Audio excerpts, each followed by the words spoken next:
प्रिय भक्तों, भगवान श्री गणेश जी बुद्धि प्रदाता और समृद्धि के स्वामी हैं। जहाँ गणपति जी की कृपा होती है वहाँ धन, वैभव और सौभाग्य की कभी भी कोई कमी नहीं रहती है। यदि आप आर्थिक तंगी, कर्ज, व्यापार में नुकसान या रुके हुए धन से परेशान हैं, तो आज हम आपको गणेश जी का एक धन प्राप्ति मंत्र बताने जा रहे हैं। इस मंत्र के नियमित 108 बार जाप करने से अचानक धन प्राप्ति के योग बनते हैं। व्यापार और नौकरी में उन्नति प्राप्त होती है। रुका हुआ पैसा वापस आने लगता है। सभी बाधाएं दूर हो जाती हैं और सफलता प्राप्त होने लगती है।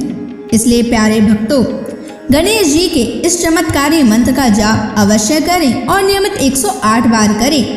आप इसे अपने मोबाइल फोन पर चलाकर अपने घर, दुकान और ऑफिस में छोड़ दें। इस मंत्र की ध्वनि से आपके चारों तरफ सकारात्मकता का भाव बनने लगेगा और आपके जीवन से नकारात्मकता हमेशा के लिए दूर हो जाएगी। अगर आप भगवान गणेश जी का आशीर्वाद प्राप्त करना चाहते हैं तो इस वीडियो को लाइक और चैनल को सब्सक्राइब जरूर कर दीजिए और कमेंट बॉक्स में जय श्री गणेश अवश्य लिख दीजिए। तो चलिए भक्तों, मंत्र का जाप करना प्रारंभ करते हैं। ओम गम गणपतये वरदं भवामि। ओम गम गणपतये वरदं भवामि। ओम गम गणपतये वरदं भवामि। ओम गम गणपतये वरदं भवामि। ओम गम गणपतये वरदं भवामि। ओम गम गणपतये वरदं भवामि। ओम गम गणपतये वरदं भवामि। ओम गम गणपतये वरदं भवामि। ओम गम गणपतये वरदं भवामि। ओम गम गणपतये वरदं भवामि। ओम गम गणपतये वरदं भवामि। ओम गम गणपतये वरदं भवामि। ओम गम गणपतये वरदं भवामि। ओम गम गणपतये वरदं भवामि। ओम गम गणपतये वरदं भवामि। ओम गम